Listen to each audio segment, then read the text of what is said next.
نام خداوند بزرگ و توانا. بینندگان محترم رادیو و تلویزیون راه فردا، سلام بر شما. اصغر سروش هستم در برنامه زاویه کنونی در خدمت شما. قطع حملات آمریکا بر مواضع طالبان. وزارت دفاع آمریکا موسوم به پنتاگون اعلان کرده است که از آنجایی که طالبان اکنون یکی از طرفهای روند مذاکرات صلح در افغانستان محسوب می شود، نیروهای آمریکایی در افغانستان دیگر اقدام به حملات ضد تروریستی علیه طالبان نخواهد کرد. حمایت غیر مستقیم و اظهارات پنتاگون از گروه طالبان در حال صورت میگیرد که در اواخر رهبری طالبان اعلام نموده بود که تا زمانی که نیروهای خارجی در افغانستان حضور داشته باشند ما بر علیه آنان می جنگیم و مذاکرات صلح انجام نخواهد شد. این در حالی است که در اواخر دو دستگی و دو پارچگی در رهبری گروه طالبان به وجود آمده و ملا عبدالرسول به حیث رهبر جدید این گروه انتخاب گردیده است. حالا چند مسئله مهم و اساسی. اول، هدف پنتاگون از بیان این مسئله چی بوده؟ میتواند که ما دیگر بر علیه مواضع طالبان حمله نمی کنیم زیرا آنان یکی از طرفهای روند مذاکرات صلح است. دوم، پنتاگون یا وزارت دفاع آمریکا چه نقشی را در خصوص سیاست خارجی آمریکا بازی میکنه؟ البته با توجه به اون تحلیلایی که قبلا صورت گرفت. و سوم، سود و زیان قطع حملات نیروهای آمریکایی بر مواضع طالبان چی بوده میتواند در افغانستان؟ مهمان من در این بحث جناب محترم دکتر محمد قاسم وفایی زاده، کارشناس روابط بین الملل است که به این سوالات پاسخ خواهند گفت. جناب دکتر خیلی زیاد خوش آمدید. مبارک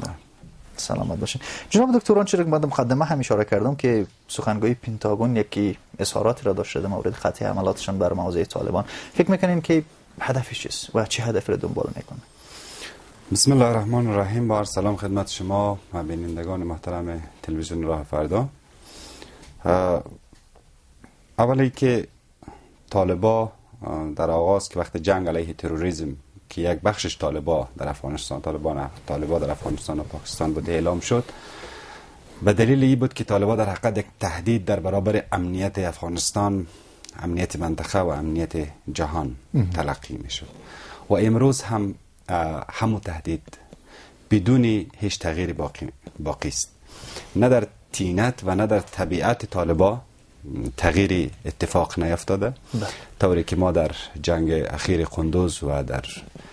سایر موارد در جای افغانستان و در مناطق دیگه از عملکرد طالبا دیدیم. در حقیقت این ثابت ساخت که طالبا نه تنها که نسبت به گذشته خشن‌تر نشدن، که هیچ تفاوت مثبتی در اونها ایجاد نشده، هیچ تحول مثبتی در ساختار گروه طالبا به وجود نیامده و بناهن اینا به عنوان یک تهدید همچنان هم بر افغانستان، هم بر منطقه و هم بر جهان باقی است. البته بر جهان به دلیلی که فضای ناامن را که اینها ایجاد میکنن میتونه خودش زمینه ساز توسعه، ظهور و رشد گروه های تندرو افراطی بین المللی مثل داعش، القاعده و امثال هم باشه که از خاک افغانستان استفاده بکنه. و از سوی دیگه طالبا تا هنوز در افغانستان طرف جنگ است، نه طرف صلح. برغم تلاش های 14 ساله‌ای که برای کشاندن طالبا به پای میز مذاکره صورت گرفته، هیچ موضع گیری رسمی و مشخص از سوی طالبا در رابطه با مذاکرات و گفتگوهای صلح تا هنوز صورت نگرفته. یک تعداد از مقام‌های طالبا که در این فرایندها عمدتاً در گفتگوی قطر یا جای جلسات متعدد و مختلفی که در مناطق مختلف جهان دایر شد با میانجیگری و عوامل و نهادهای مختلف، اونا در حقیقت چیزی که بعداً ثابت شدی بود که نمایندگی از بدنه رهبری طالبان را نمی کردن و در حقیقت تنها از خودشان نمایندگی میکردن و از منافع یک فرکسیونی بسیار کوچک. بنابراین تا کنون هیچ آدرس مشخصی از سوی طالبا اولا به شورای صلح افغانستان و دولت افغانستان ارائه نشده و دوم اینکه هیچ مقام رهبری که در سطح رهبری طالبان قرار داشته باشه به صورت مستقیم به ندای صلح دولت لبیک نگفته و فعلا هم که دو شاخه به وجود آمده، نه شاخه ملا رسول و نه در شاخه اختر منصور، هیچ کدامشان در حقیقت سیگنال مثبتی به همو پیام صلح دولت افغانستان ندادن، بلکه به همو اعتمادی که دولت افغانستان کرده بود هم به دولت پاکستان و هم به آینده مذاکرات صلح در حقیقت لطمه زدن با خشونت، با موج جدیدی از خشونت که توسط طالبان در مناطق مختلف کشور راه افتاد. بنابراین با توجه به این دو موضوع، موضع‌گیری آمریکا یا موضع‌گیری وزارت دفاع آمریکا یا پنتاگون در حقیقت برخواسته از یک تحول مثبت در وضعیت طالبان یا در نحوه مواجهه طالبان با اوضاع سیاسی افغانستان و منطقه نیست. این بیشتر به نظر من برخواسته از یک مصلحتی است که ممکن است در مذاکرات اخیری که در سفر نواز شریف به آمریکا با رئیس جمهور آمریکا صورت گرفت ممکنه به عنوان یک امتیازدهی به پاکستان در حقیقت باشه و بیشتری را امتیازدهی به پاکستان تلقی میکنم، به عنوان نزدیک که دولت افغانستان بیشتر تحت فشار قرار بده و امتیازات به دولت پاکستان داده شود در برابر هند. و طوری که من امروز دیدم بیشترم اولین بار این خبر در رسانه های پاکستانی درس کرد و تا کنون بازتاب خیلی رسمی در رسانه ها و مطبوعات آمریکا تا جایی که من دیدم نداشته. یعنی از این اظهارات بیشتر منفعت پاکستان حاصل میشه تا اینکه مسائل دیگه اینجا مطرح بشه؟ به نظر من بیشتر منفعت پاکستان در میان بوده،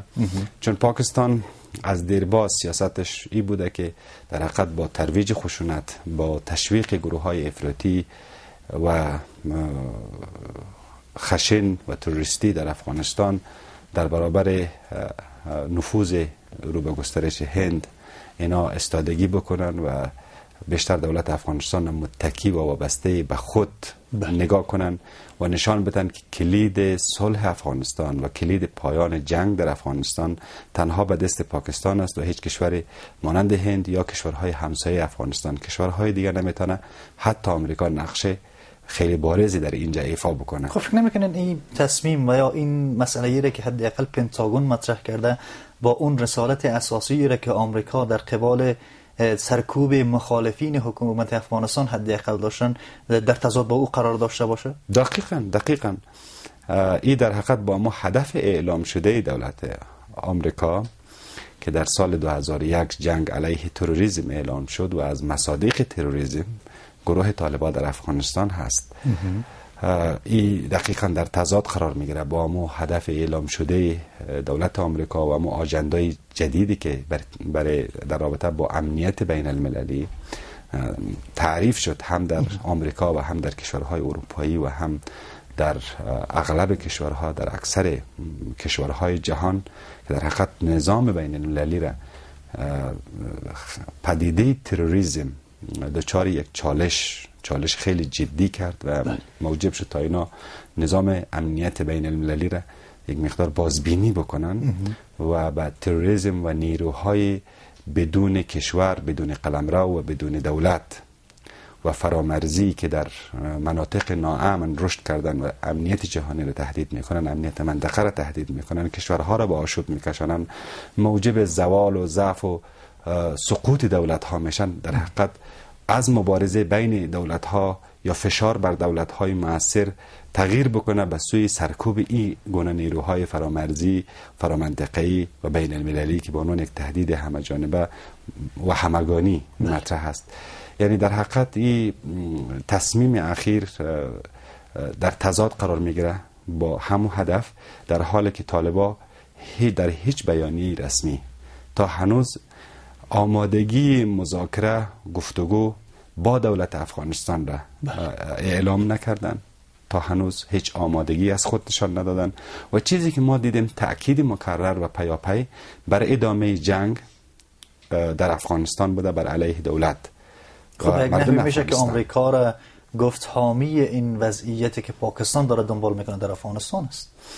در حقیقت میتونه به این شکل تعبیر شود که به نحوی پاکستان تانسته در حقیقت امتیاز بگیره برای که نیروهای هوادار پاکستان در حقیقت همین نیروهای خشن و افراطگرا تا حدود بقایشان تضمین شود تا اینا بتانن در برابر همین فشار خیلی جدی که در این روزها بعد از جنگ قندوز در حقیقت بر سر نیروهای هوادار طالبان در سراسر افغانستان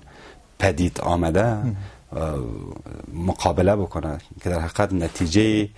این حملات گسترده نیروهای امنیتی افغانستان و همکاری نیروهای بین المللی خیلی مثبت بوده و تانسته که خصوصا در قندوز و در بسیاری از بخش‌های دیگه افغانستان اینا تانستند که صفوف طالبان را و همپیمانان تروریست اینا را در بسیاری از ولایات کشور به هم بشکنه و اینا را متواری بسازه، در حقیقت امنیت را و وضعیت امنیتی را در کشور بهبود ببخشه. بنابراین پس از این فشارها پاکستان عمدتاً در صدد راه حل برای حفظ و بقای طالبان بوده و من تردیدی ندارم که یکی از محورهای گفتگوی اخیر آقای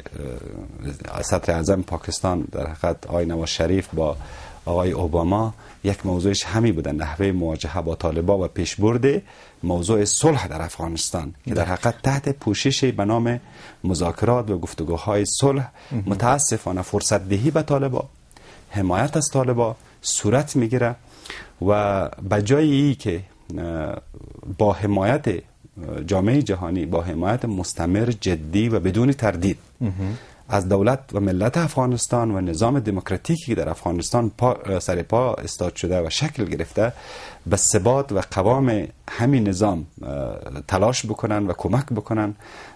در حقیقت این گفتگوهای صلح به این شکل اگر پیش بره خودش تبدیل میشه به فرصت سوزی سیاسی و اجتماعی و فرصت دهی به نیروهای مخالف دولت، به طالبان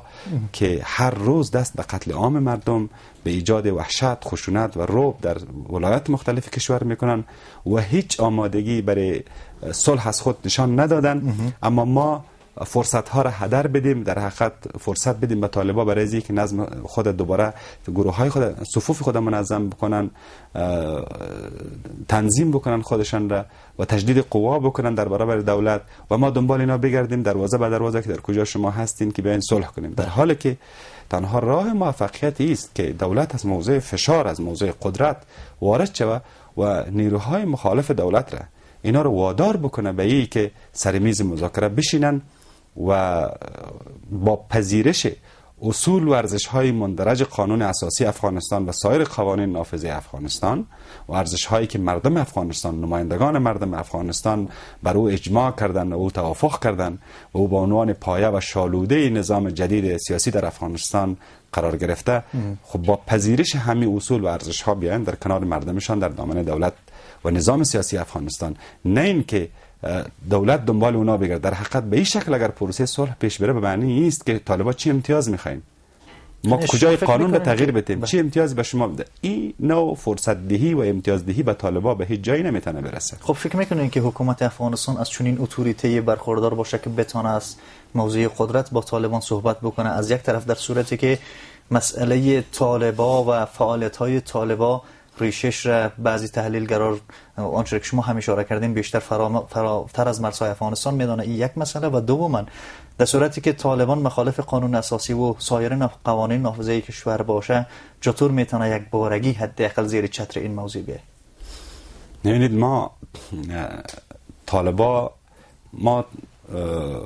منظور ما طالبای پاکستانی نیست، طالبایی که طالبای غیر افغانی اونها حسابشان جداست. ما در یک عصر دولت ملت ها زندگی میکنیم که مرزهای جغرافیایی مشخصی وجود داره. طالبای پاکستان مشکل پاکستان است مشخصا، و اما مشکل را که پاکستان با تقویت و حمایت از طالبای افغانی در افغانستان ایجاد کرده، بحث ما اینجاست. بنابراین ما با یک گروه کاملا خارج از دین حرف نمیزنیم، با یک مجموعه که با فرهنگ افغانی آشنا هستند، با دین، آیین، ارزش‌های حاکم بر این جامعه آشنا هستند و نظام فعلی افغانستان هم در حقیقت بر مبنای همون ارزش‌های مشترک شکل گرفته، با احترام، با تاکید بر احترام به حقوق بشر و ایجاد یک نظام عادلانه‌ای که همه اقوام، اقلیت‌ها، ملیت‌ها، زن و مرد در او فرصت تنفس، نفس کشیدن و زندگی کردن را داشته باشه و ابراز وجود را داشته باشه. در حقیقت این ارزش‌های مشترک است. یعنی با او ارزش‌هایی که ما طالبان را دعوت می‌کنیم که بیان زیر چتر یک نظام سیاسی و به تأمین ثبات و امنیت در داخل افغانستان کمک کنند، نه به هم زدن ثبات و امنیت و تضعیف دولتشان، تضعیف جامعهشان، تضعیف نظام اقتصادیشان. در حقیقت این فراخواندن به یک ارزش کاملا بیگانه یا به یک نظام کاملا بیگانه نیست. همین مسئله را هر از گاهی چه رئیس جمهور پیشین افغانستان به عنوان برادر خطاب کردن و چه رئیس جمهور فعلی افغانستان به عنوان مخالف سیاسی و هر از گاهی فریاد خود را بلند کردن که بیاین، اما زمانی که نمیاین چه کار باید شود اینجا؟ راه این است که دولت باید ما در حالت جنگ قرار داریم. وقت کسایی که سلاح برداشتن در برابر دولت می جنگن و دولت را به رسمیت نمیشناسن، وظیفه دولت کوتاه آمدن در برابر دشمنان مردم نیست. وظیفه دولت در حقیقت سرکوب مخالفین و دشمنان مردم است و باید دولت موضع دفاعی خودش را در جنگ باید تقویت بکنه و فشار لازم را بر نیروهای طالبان وارد بکنه، صفوف اینها را در همه جا باید سرکوب بکنه، به هم بزنه تا اینها وادار شوند که به نظم اجتماعی، به یک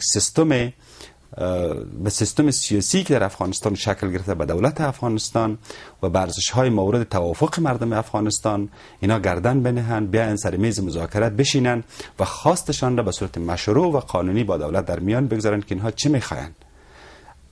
بنابراین اگر از موضع قدرتمند دولت افغانستان با دشمنان و مخالفین مسلح مواجه نشود،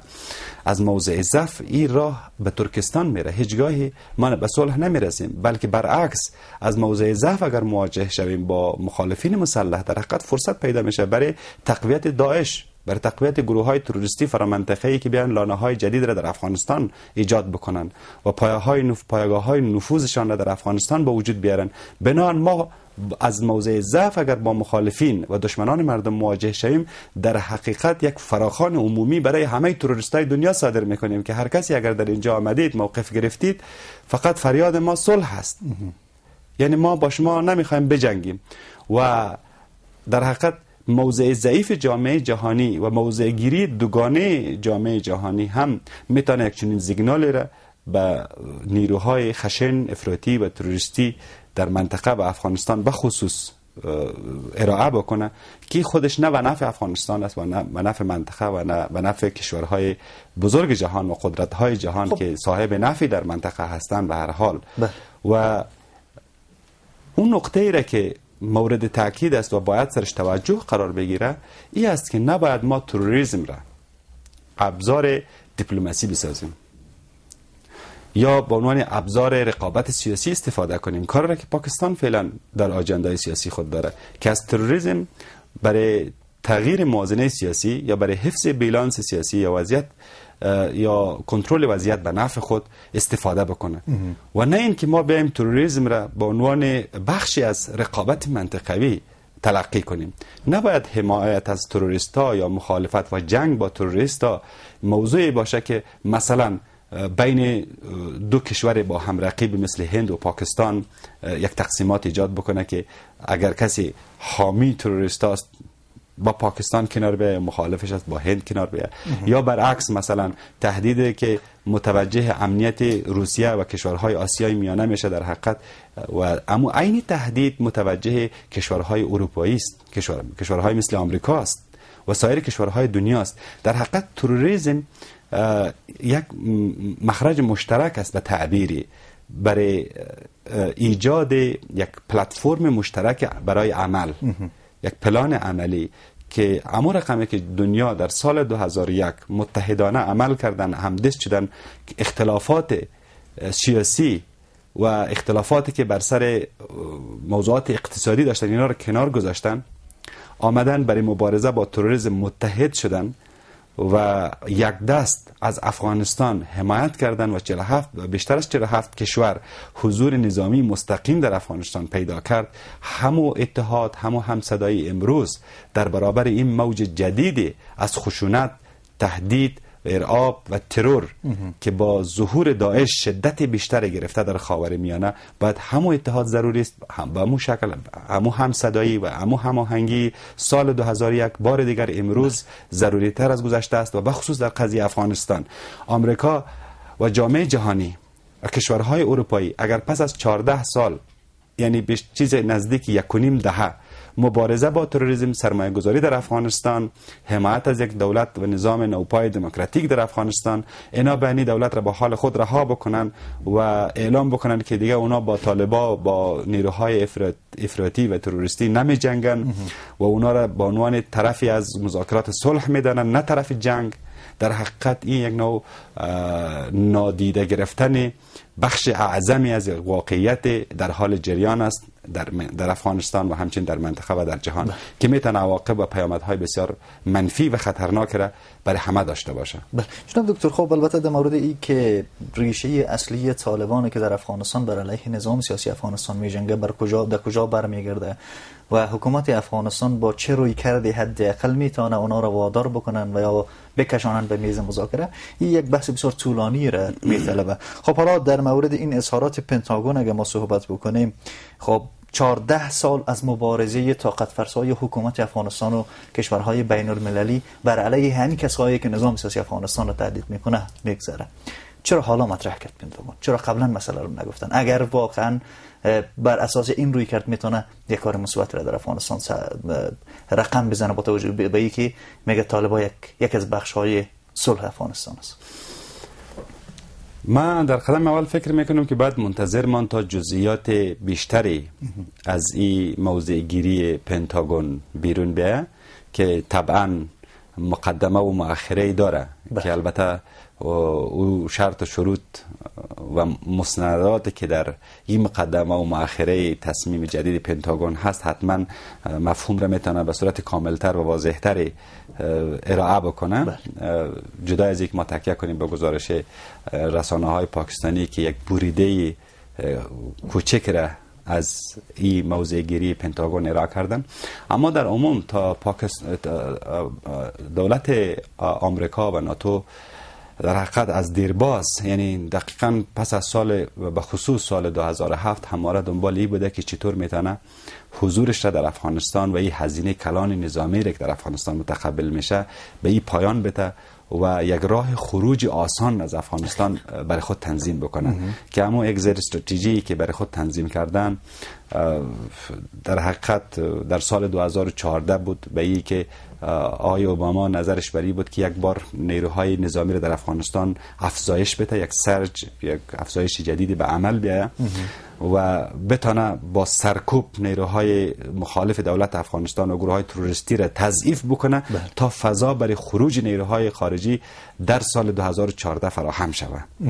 و بعد از سال 2014 هم دیدیم که خب موضع‌گیری عوض شد و اونا متحد به این شدن که یک نیروی کوچک را حداقل محدود را در افغانستان حفظ بکنن و پایگاهشان بمانه بر اساس همون معاهدات امنیتی که بین افغانستان و دولت ایالات متحده آمریکا و همچنین بین افغانستان و ناتو Status of Forces که امضا شد بر اساس از نظرشان تغییر کرد و فعلا هم در حقیقت فشار جدیدی که در سوریه وجود داره، در عراق وجود داره و در بسیاری از کشورهای دیگر وجود داره، در حقیقت اینا عوامل هست که میتواند پنتاگون را وادار بسازه که یک مقدار دامن همون جنگ بسیار گسترده‌ای که برای انداخته شده دامنش جمع کنه. در بسیاری از کشورها اگر امکان داره، یعنی حضور نظامی خودش را و اما هزینه کلان نظامی که برگردن دولت ایالات متحده آمریکا افتاده او را کم بکنه و یا از بین ببره و یک راه حل الटरनेटिव برای از او پیدا کنه، تکیه کنه به یک راه حل های غیر نظامی تا هم او هزینه از گردنشان برداشته شود و هم فشار جنگ به صورت بسیار گسترده و پراکنده بر دولت آمریکا و وزارت دفاع کشور سنگینی نکنه، بتونه تمرکزشان بیشتر روی کشورهایی که موضوعشان خیلی داغ‌تر از افغانستان است، مثل سوریه، در خاورمیانه یا کشورهای دیگر یا عراق، به اونجا متمرکز شوند، در حالی که خب آمریکا در بسیاری از کشورها در حال باخت بوده. در عراق مثلا ایالات متحده آمریکا نتونست نتایج مطلوبش به دست بیاره و اونجا فعلا ما دیدیم که هم جمهوری اسلامی ایران نفوذ خیلی خوبی پیدا کرد و هم روسیه آمادگی حمایت از دولت عراق را از خود نشان داد. در این حال آمریکا نمیخواد تجربه عراق در افغانستان تکرار شود، اما یک راهی که همواره در بعضی از تحلیل ها هم در حلقات در آمریکا مطرح شد این بود که یکی از راههای مؤثر مبارزه با داعش که به مراتب تندروتر، افراطی‌تر و خشن‌تر از گروه طالبان هست و بسیار بی منطق‌تر از اونها هست، یک راهش است که چون ناسازگاری خاصی بین طالبان و داعش وجود داره و طالبان در موارد اعلام مخالفت کرده با حضور داعش در افغانستان، یک راه حل کنار آمدن با طالبان هست. یعنی جستجوی یک راه حل صلح‌آمیز و به پای میز مذاکره کشاندن طالبان تا حداقل از این اختلافات داخلی که موجب تضعیف جبهه دولت در افغانستان میشه جلوگیری بکنه و این موقف تقویت شه به نحوی در برابر این نیروهای جدیدی که در منطقه رشد میکنه و بسیار خشن هستند، که البته این نظر راه حل بدی نیست، منتها مشروط است به شرایطی. یکی از این شرایطی است که اگر دولت آمریکا، که بعداً ما تاکید میکنیم که بعد منتظرمان و دید که سیاست خارجی آمریکا باید از طریق دستگاه دیپلماسی کشور رسما اعلان شود که تا هنوز ما نشنیدیم، حداقل تا هنوز چنین چیزی اعلان نشده، باید منتظرمان که موضع گیری رسمی دولت آمریکا پس از نظرسنجی هایی که یا نظر آزمایی که بعد از نشر خبر صورت گرفته در آخر روز چه تصمیمی را میگیرن و چه موضعی را رسما اعلام میکنن. اما در صورتی که چنین آمریکا بر همین موضع بمانه، یکی از شرایطش است که بعد بر دولت پاکستان فشار وارد بکنه که از نفوذ خود استفاده کنه و طالبان را به پای میز مذاکره بکشانه. در غیر از صورت باید بنا به پای میز محاکمه کشانده شوند. یا پاکستان طالبان را به پای میز مذاکره بیاره یا به پای میز محاکمه. این دو راه حل است. خب چون این کار پاکستان خواهد کرد؟ باید انجام بده. یعنی دولت آمریکا حداقل ابزار فشار لازم را بر پاکستان داره که اگر او راه حل جستجو بکنه بهتره پاکستان را وادار بکنه فشار لازم را برای اینا وارد بکنه که این دورا را بعد جلوی پای رهبرای طالبان قرار بده که یا شما پای میز محاکمه میرین یا پای میز مذاکره میرین. خود در صورتی که منافع ملی پاکستان در گروه حمایت از تروریسم و افراطگرایی در داخل افغانستان باشه، چطور در واقع در حقیقت آمریکا باید این کار را انجام بده با اعمال فشار بر پاکستان، با اعمال فشار بر پاکستان اونا رو متقاعد بسازه که آجندای تروریسم آجندای خیلی خوبی با درنمای روشنی برای پاکستان نیست و میتونه این آتش دامن پاکستان همچنانی که گرفته فراختر و گسترده تر از این میتونه دامن دولت پاکستان را بگیره. این به نفع منطقه نیست، به نفع امنیت و ثبات منطقه نیست، با توجه به وابستگی که پاکستان به انرژی آسیای میانه داره و او وابستگی تأمین و انرژی در حقیقت وابسته به میزان امنیت و ثبات منطقه و به خصوص افغانستان هست. حداقل با گوش زد کردن این ضرورت ها و وابستگی تام منها به وضعیت ثبات و امنیت در افغانستان میتونه پاکستان متقاعد بسازه که دست از حمایت از تروریسم و طالبان برداره و با دولت افغانستان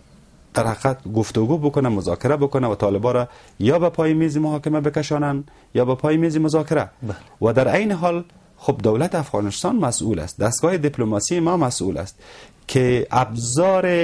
تمام ابزاری که در اختیار داره، ابزار دیپلماتیکی که در اختیار داره، روابط مثبت، توافقنامه های استراتژیک دو جانبه و چند جانبه‌ای که با کشورهای مختلف امضا کرده، افغانستان از همه متحدین خود باید کمک طلب کنه برای به ثمر نشستن یک گفتگوی مثبت صلح، نه یک گفتگویی که به ضرر مردم افغانستان و به قیمت تضعیف حکومت مرکزی انجام شود. میتونه از روابط نیکی که میان افغانستان و چین و پاکستان وجود داره، دولت افغانستان میتونه از دولت چین رو وارد قضیه بکنه و چینایی ها میتونن در این قضیه نقش بسیار مثبت و مؤثر را بازی کنن با توجه به عمو رابطه 60 ساله چین با افغانستان و یک رابطه بسیار عمیق و استراتژیکی که میان چین و پاکستان وجود داشته. حداقل و میتونن در حقیقت هند را هم به جای ای که ما رفتارهای بسیار در حقیقت حساسیت برانگیز را به وجود بیاریم، مثل درخواست کمک نظامی مثلا از هند که در این روزا در واقع هلیکوپتر قرار است بیا، که اینا در حقیقت خودش به جز ایجاد یک نوع حساسیت نتیجه خیلی زیادی نمیتونیم بگیریم. مثل او درخواست کمک نظامی از کشورهای شانگهای که یک شورای عمدتاً برای همکاری‌های اقتصادی است در دوران رئیس جمهور پیشین. اینا در حقیقت جز تهییج وضعیت، جز ایجاد حساسیت در طرف مقابل، نتیجه خیلی ملموسی نمیتونه داشته باشه. دولت افغانستان با توجه به تجربه تاریخی که ما داریم، تجربه ما نشان میده که تکیه به همکاری نظامی کشورهای همجوار همیشه مشکل آفرین است، همیشه ما را به درد سر جدید مبتلا میسازه. بنابراین ما باید روابط اقتصادی خود را با کشورهای همجوار تقویت کنیم و همکاری های اقتصادی در منطقه باید شکل بگیره به محوریت افغانستان و با یک نقش بسیار محوری و استراتژیکی که افغانستان میتونه در این زمینه بازی کنه. اما از لحاظ همکاری نظامی، خب شما شاهد بودین و دیدین تجربه افغانستان نشان داده که اتکای به یکی از کشورهای منطقه و یکی از کشورهای رقیب خودش میتونه وضعیت را در حقیقت به سمت آشوب و دخالت کشور رقیب دیگه بکشانه، در شرایطی که دولت افغانستان از هر لحاظ آمادگی مقابله با تمام این تهدیدها و دخالتها را نداره. بنابراین انداختن افغانستان در کام رقابت کشورهای منطقه و در یک آتش جدید سوزان جنگ، این خودش چه جنگ نیابتی چه جنگ مستقیم از هر نوعی که باشه میتونه برای افغانستان بسیار زیان آور باشه. بنابراین مدیریت وضعیت به نحوی قسمت اعظمش وابسته به دستگاه دیپلماسی ما و دولت افغانستان، نحوی موضع‌گیری دولت افغانستان است. یعنی این موضع‌گیری باید به شکل باشه که ما کمک‌های نظامی خود را همون رقمی که با ناتو و ایالات متحده آمریکا پیمان بستیم و تمام تسلیحات روسی در 14-15 سال گذشته از بین برده شد و سلاح‌های جدید آمریکایی، سیستم جدید، تانک جدید، هواپیمای جدید در اختیار دولت افغانستان قرار گرفت، حداقل همین سیستم را به مو یک شکل یونیفرمش حفظ کنیم و کمک‌های نظامی خود را از همه کشورها به دست بیاریم، اما همکاری اقتصادی خود در منطقه تقویت کنیم. نباید تقاضای ما تقاضای کمک و حمایت نظامی و تسلیحاتی از دولت افغانستان از کشورهای منطقه صورت بگیره. شما اگر امروز 20 تا افسر را به پاکستان روان کنید برای ترینینگ، پس اگر بیاین یا اینا خائنین ملی نامیده میشن، یا اینکه خود امین نفس ارسال 20 افسر برای ترینینگ در پاکستان، اسلام آباد، لاورپیندی، خودش میتونه حساسیت هند را تحریک بکنه، هند را خب برافروزه. و اگر شما مثلا از هند تقاضای کمک نظامی میکنید و یا مثلا یک 20 نفر افسر اردوی ملی افغانستان پلیس را برای ترینینگ به هند ارسال میکنید، عین حساسیت را میتونه در جانب پاکستان تحریک کنه. یعنی اصلا ما ضرورتی نداریم که خود را در کام این رقابت های منطقه‌ای به این شکلش بندازیم و حساسیت های دو جانب را علیه افغانستان تحریک کنیم و از افغانستان قربانی جدیدی بسازیم. خب در صورت خطوط اساسی سیاست خارجی حکومت افغانستان به صورت متوازن حداقل تدوین شده باشه، این مسائل را هضم خواهد کرد در درون خود تا که ما بتونیم. متاسفانه تا هنوز تا جایی که ما اطلاع داریم در افغانستان اصلا خطوط اساسی سیاست خارجی افغانستان تدوین نشده. یک چیز مدونی به نام خطوط اساسی سیاست افغانستان و یک چارچوب کلان تعامل افغانستان با کشورهای منطقه و جهان که در حقیقت خطوط اساسی را روشن کنه برای سیاستگزاران دولت افغانستان که در قرن 21 و پس از نزدیک بیشتر از 3 دهه جنگ افغانستان ضرورت به چه نوع موضع‌گیری سیاسی و چه نوع تعامل با کشورهای جهان و منطقه داره و چطور با این همه رقابت‌های در حال گسترش میان کشوری و منطقه‌ای و جهانی و در عین حال با این پدیده‌های فرامنطقه‌ای تروریستی و داخلی تهدیدهای داخلی چطور مواجه شود. یک چنین نقشه راهی، یک چنین چوکات کلانی متاسفانه وجود نداره که در روشنی از او بتونه دستگاه دیپلماسی کشور و سایر نهادهای ذی-ربط عمل بکنه. منتها در سطح کلانش میتونیم بگیم که دولت ما نباید موضوع بسیار حساس یا حساسیت برانگیز کمک ها و حمایت های نظامی را با کشورهای منطقه مطرح بکنه و نباید از این لحاظ به کشورهای منطقه تکیه بکنه. ما باید تا حد که توان داریم از مسائل حساسیت برانگیز، از مسائلی که مشکلات اضافی برای ما خلق میکنه پرهیز کنیم. نه تکیه ما از لحاظ نظامی پاکستان به نفع افغانستان است و نه به هند و نه به کشور دیگه ای. ما در این منطقه باید بیشتر بر همکاری های اقتصادی و فاکتورهای اقتصادی تکیه کنیم. جناب دکتر، به عنوان آخرین سوال، چون وقت خیلی بسیار کم است، خب حالا یک مسئله نقش پنتاگون، البته آنچه که در دیگر کشورها حداقل معمول است، وزارت دفاع بیشتر یعنی بود اجرایی داره تا پالیسی ساز، خصوصا در بود سیاست خارجی. حالا پنتاگون واقعا چگونه هست، چه نقشی را میتونه در سیاست خارجی آمریکا بازی بکنه؟ یک مسئله. و دوما در صورتی که قطع حملات آمریکایی یا صورت بگیره، فعلا به عنوان یک حرف مطرح است، و قطع بکنن حملات خود را برای گروه مخالفین مسلح، سود و زیانش برای حکومت افغانستان و برای جغرافیای افغانستان واقعا چیه؟ در کوتاه مدت میتونه آسیب جدی به وضعیت جاری جنگ وارد بکنه، به روحیه و مورال نیروهای دفاعی و امنیتی افغانستان وارد بکنه. چون شما شاهدین که در دوران رئیس جمهور پیشین حملات هوایی آمریکایی ها به خصوص در جریان شب و توسط طیاره های بی پیلوت متوقف شد و ممنوع شد و در جریان جنگ های اخیر در حقیقت دولت افغانستان تقاضای کمک کرد از نیروهای جامعه جهانی و اونا دوباره حمایت هواییشان را از نیروهای امنیتی در جبهات جنگ آغاز کردن و طوری که ثابت شد در جنگ قندوز و سایر جنگ ها این حمایت های هوایی در حقیقت نقش تعیین کننده در تعیین نتیجه جنگ داشت. بنابراین در کوتاه مدت متوقف شدن حمایت هوایی نیروهای ائتلاف و بخصوص ایالات متحده آمریکا میتونه نقش خیلی منفی را بازی کنه و پیام منفی به نیروهای امنیتی و دفاعی افغانستان داشته باشه، مورال اینا رو تضعیف بکنه و یک فرصتی فراهم شه برای طالبا برای تنظیم جبهات و تقویت وضعیتشان. اما در دراز مدت ما همچنان که قبلا ما در بارها تاکید کردیم،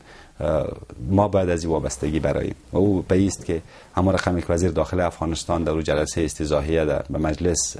تاکید کرد، تا هنوز نیروهای امنیتی افغانستان و اردوی ملی افغانستان از تجهیزات لازم دفاعی، از سلاح سنگین، از توپخانه و حمایت نیروی هوایی برخوردار نیست. تا هنوز نیروی هوایی اصولا غیر از تعداد از هلیکوپتر و طیاره‌های مسافربری نظامی که بیشتر برای جابجایی افراد و پرسنل نظامی است، نیروی هوایی، قوای هوایی در افغانستان در حقیقت وجود نداره. بنابراین تا زمانی که وجود نداشته باشه ما متکی میمانیم. بنابراین باید ما تلاش کنیم برای از اینکه اتکای خود را به حمایت هوایی قوای خارجی کاهش بدیم و باید دولت افغانستان تلاش بکنه با توجه به رابطه نیکی که وجود داره با جامعه جهانی که توجه اونا رو جلب بکنه به سرمایه گذاری و حمایت از نیروی دفاعی افغانستان، نیروی هوایی افغانستان و برای ایجاد یک نیروی هوایی مجهز که حداقل طیاره جنگی و تجهیزات لازم را که یک نیروی هوایی یک کشور میتونه داشته باشه در اینجا شکل بگیره، داده شده، در اختیار افغانستان قرار بگیره، تا اردوی ملی افغانستان خودش یک بخش هوایی داشته باشه که بتونه در چنین مواردی از اونها حمایت بکنه. یعنی اگر چنین حملاتی، اگر چنین حمایت هوایی متوقف میشه در کوتاه مدت، با این که آسیب جدی میتونه به وضعیت جاری وارد بکنه، اما در دراز مدت اگر دولت افغانستان نمیتونه اینا رو متقاعد کنه که به حمله هواییشان و حمایت هواییشان ادامه بده، حداقل در این جهت تلاش باید صورت بگیره که اگر شما حملات هواییتان و حمایت هواییتان از نیروهای اردوی ملی افغانستان رو متوقف میکنید، در حقیقت باید جامعه جهانی به یک ضرورت کلانی که به یک واقعیت مهمی که در اینجا وجود داره توجه جدی بکنه و او ایجاد یک نیروی هوایی قدرتمند و کافی برای دفاع از افغانستان و مبارزه با تهدیدات امنیتی کلانی است که در افغانستان وجود داره. جناب دکتر، در مورد نقش پنتاگون در سیاست خارجی بسیار کوتاه اشاره بکنید. پنتاگون اصولا ما باورم بر است که خب سیاست خارجی از سوی دستگاه دیپلماسی آمریکا اعلان بشه، با اینکه پنتاگون یک بخش بسیار کلان است با بودجه 700 میلیارد دلاری، بزرگترین بودجه دفاعی دنیا را در اختیار داره پنتاگون و با دهها صدها تینک تانک و نهادهای زیر مجموعه وزارت دفاع در حقیقت. اما نوع موضع‌گیری که بعضی اوقات از سوی وزارت دفاع یا نهادهای غیر از خود رئیس جمهور آمریکا و دستگاه دیپلماسی آمریکا صورت میگیره، غالبا برای نظرسنجی است که واکنش ها را بررسی بکنن و سطح مخالفت و موافقت ارزیابی شود و در نهایت در آخر روز تصمیم نهایی را در یک موضع چنین مهمی رئیس جمهور آمریکا اعلام میکنه، نه پنتاگون. بنابراین این نمیتونه نظر آخر و حرف آخر دولت آمریکا باشه. باید منتظر مان و دید که در نتیجه گفتگوها، نظرسنجی‌ها و تحولاتی که اتفاق میفته در آخر روز دولت آمریکا و رئیس جمهور آمریکا چه موضوعی را اعلام میکنه. سپاسگزارم از جناب محترم دکتر محمد قاسم وفایزاده، کارشناس روابط بین الملل. بسیار تشکر جناب. سلامت باشید. بینندگان محترم تشکر میکنم از شما همچنان که تا حالا ما را همراهی کردین. تا دیدار دیگر و برنامه دیگر، خدا نگهدار.